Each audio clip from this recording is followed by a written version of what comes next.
I stopped watching porn for two reasons, basically. The first one was that porn brought so much anger and violence into my private fantasies. And these were anger and violence that were not there originally to begin with. And I did not want that for me anymore. This was not me, and I decided to just put an end to it. Easier said than done. I'll get to it later, but... The second reason was that I came to realizing, I think, that only by watching porn, I take part in creating a demand for filmed prostitution, because that's what porn really is, filmed prostitution. Porna stands for prostitute, graphia stands for documentation, and prostitution was nobody's childhood dream, okay? That it is always a result of trouble and distress. Now, I became aware of that gradually when I was volunteering with men and women in prostitution, some of them victims of human traffic, serving aid in brothels, under the bridge, in street corners. But you don't really need to do all that in order to understand how this mechanism of porn and prostitution works. Because porn as a genre, it's not about erotica or healthy sexual communication. It is all about male domination of women, subordinance of women, not only as a sexual practice, as a way of being, as a genderial hierarchy in this world. Like if we would ask porn, if we were to ask porn, how does it define something as sexual? What qualifies, what defines something as sexual? Porn would laugh in our face. What defines sexual?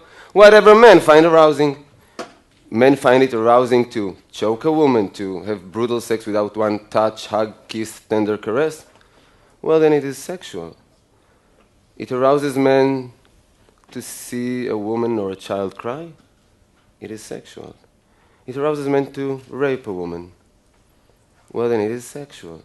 In every mainstream porn gallery on the web, we can find the rape category, side by side with the humiliation category, abuse category, crying category, and so on.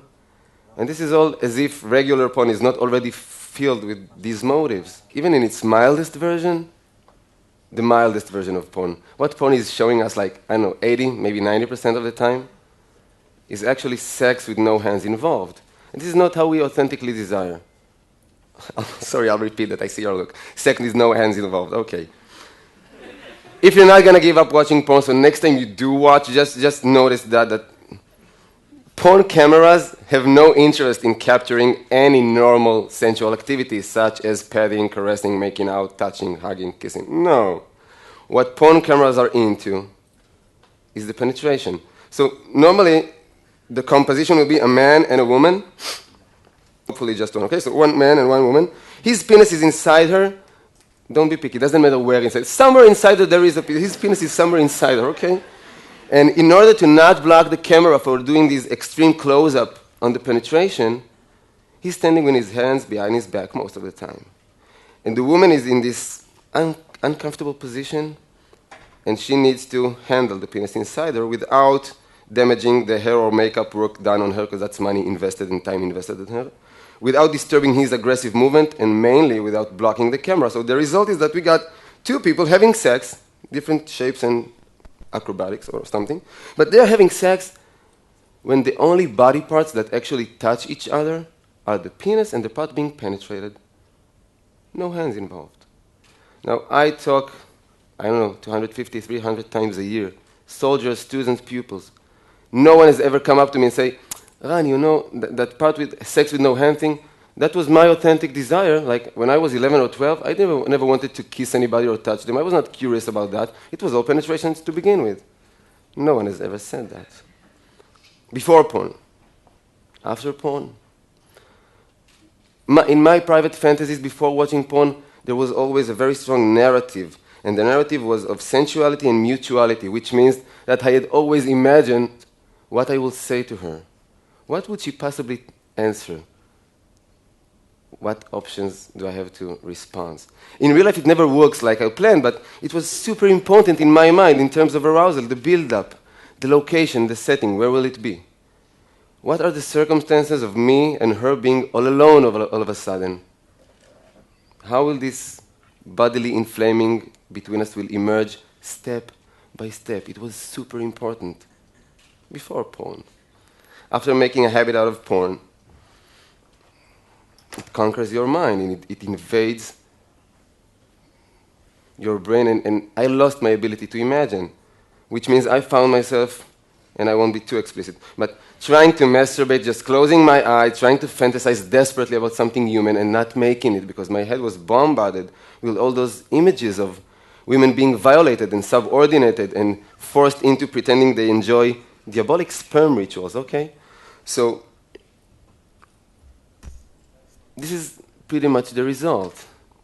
And we are all vulnerable to pornography. It's not just young people. And we should be very careful, I think, with not only what we put into our bodies, but in terms of food and nutrition, in what is the nutrition of our mind, because everything we watch invades us. I'll give you a short example from non-sexual areas. I came back home, and my beloved one was watching some cultural junk. She was watching a karaoke show, auditions, the one with the chairs spinning.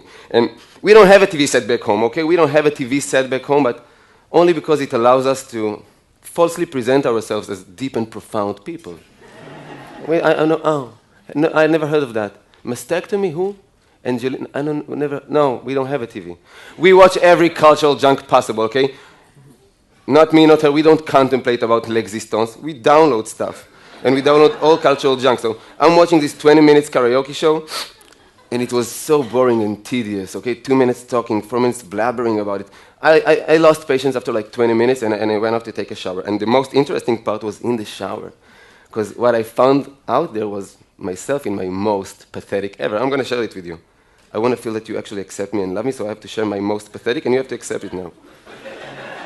I don't know until I got over myself if it took me, 5, 7, 10 minutes to realize that I'm standing under the water in the shower, pondering severely what would have been my song for the auditions. Deep and profound, mind you. I won't be doing this Rihanna, Lady Gaga, I'll be doing Mercedes Sosa, Como un pájaro libre. I'll be doing a cover for Bob Dylan's Blind Willie McTell. Ain't that deep and profound? I had to realize that I'm an idiot because I have no talent for music. More than that, I never wanted to be neither a musician nor a singer-songwriter. This was never a part of my inner world of wishes. Okay, but I'm a human being. What can I do? I was watching that for 20 minutes. It entered my brain for a while. So if we take this example and we just try to measure or estimate the impact of 20 minutes of watching no matter what, how it invades our mind and conquer our wantings and desires, let's just try to imagine, or I can share with you orally, what is the impact of 20 minutes of watching porn once, twice a week, nothing unmoderated? It's overtaking.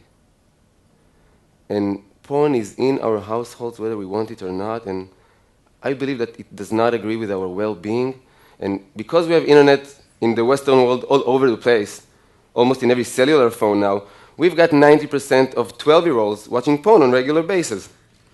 And it has both an addictive effect and a paralyzing effect. It's addictive because we develop somewhat of a dependency in porn, but the paralyzing part is because, mainly for young boys and men, because porn is teaching us that as a man, you are solely valued in sex by having a large penis and an eternal erection. According to porn, being a valuable sexual partner does not relate with being sensual, passionate, attentive, generous, well-coordinated. None of the above. It is all about large penis and eternal sunshine, which we don't possess. So boys become paralyzed, and if they don't become paralyzed by watching porn, very often they turn into imitators of what they saw, which means they become aggressors. Aggressors, even when emotion is involved. Like, there is so much sexual abuse going on nowadays within the confines of what we perceive from the outside as beautiful teenage love stories or healthy adult relationships, because we don't really talk about sex. We just see it all over the place. We don't really talk about it. So what goes on in the confines of a certain room, but these are all sexual mutations that happens. If we talk about women, it's not only that, but young girls and women get the message, not only from hardcore porn, but from our porn-influenced mainstream culture. Have you seen any Miley Cyrus, Lady Gaga video clip, commercials. That's porn with clothes on it. So girls get this notion that if you want to be worthy of love, first and foremost, you have to be worthy of sexual desire. And now, the definition of sexual desire almost equals be like a porn star. So I work in dozens and dozens of high schools and junior highs. In every single one of these schools, I find girls that at a certain point agreed to be documented in an intimate situation because they wanted to please some guy that they had feelings for. And this guy misappropriated their trust. Always same story, so he sells it on WhatsApp application or on the web, in the internet. And normally nobody even addresses him in terms of moral. But it is always girls that suffer from shaming and mortification. They can change school, they drop out normally, change school, move to another city, and still be haunted on social networks. They develop clinical depressions, severe eating disorders, as if we don't have enough reasons in our culture to develop eating disorders. They become so isolated socially. So some of them, like Amanda Todd, rest in peace, some of them actually commit suicide because they find no more value in life or in themselves. So porn is not only in our house, it is a capital case. It is not a minor phenomenon in our society. It is a question of life and death sometimes. It is mainly a question of life and death for the people who participate in porn, because porn is not an embodiment of freedom of speech, freedom of occupation, blah, blah, blah. No, it's an embodiment of sex exploitation, working side by side with human traffic, raping, pimping, solicitation. For every one porn star with a book contract or a production company, we've got hundreds of thousands of women and girls who does not survive out there. Literally, they just don't make it. The sex industry just, how do you say, chews them up and spits them back into brothels, into hooking in the street, escorting, massage parlors with happy or unhappy ending, depends who you ask. And I'm not joking, this is serious life. This is the whole spectrum of prostitution. So many of them doesn't even make it to the age of 50.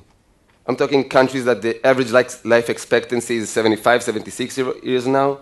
They don't make it to the age of 50, for reasons mainly. Drugs, STDs, sexually transmitted diseases, being murdered by a John, a pimp, a boyfriend. And the fourth reason is suicide once again. Because if you're a prostitute, on camera or off camera, you're in the situation that we can refer to as social death.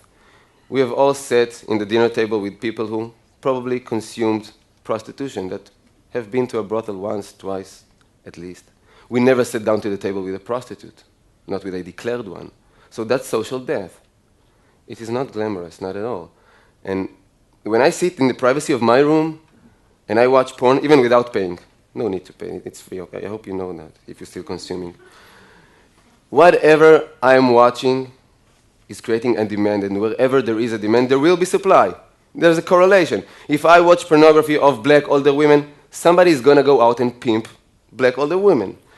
Asian minors, somebody is already trafficking Asian minors in order to film them, okay? Israeli women, Palestinian women, WASP, all-American college girls, that are strong in the last few years. It's a very upcoming category. The scum of the earth are already out there trying to solicitate and prostitute these women on camera. So I stopped watching porn for my personal well-being, my intimate communication, my private erotic life, my, reclaiming control and responsibility over my mind. But by doing that, I actually stopped contributing to this horrible sex industry, and that's a good thing to do, I believe. And I would really like to propose that notion of physically and emotionally safe sex. Emotionally safe sex. It does not mean going back to be conservative or unliberated sexually. I'm all for sexual freedom. It just means that we need to put genderial hierarchy aside, subordinates aside, and bring back in, let's just say, laughter as a critical mass for intimacy. Two souls, two humans, two souls alone in private. Can they please have a laugh together? I don't care if they know each other for a decade or for an hour. If two souls alone in a room does not manage to have a laugh together, what good could possibly grow there, sexual and non-sexual? That's emotionally safe sex. I've got so many things I really want to share with you, but I feel like my time is almost up. So I just really want to ask for us to speak about these issues more, because I strongly feel that our history of silence never did us any good, because silence only perpetuates more silence, while talking normally gives birth to more talking, more sharing, more identification, more awareness, more change. Small change in our small, humble life, but real change, a true one, emotionally safer. Thank you for listening.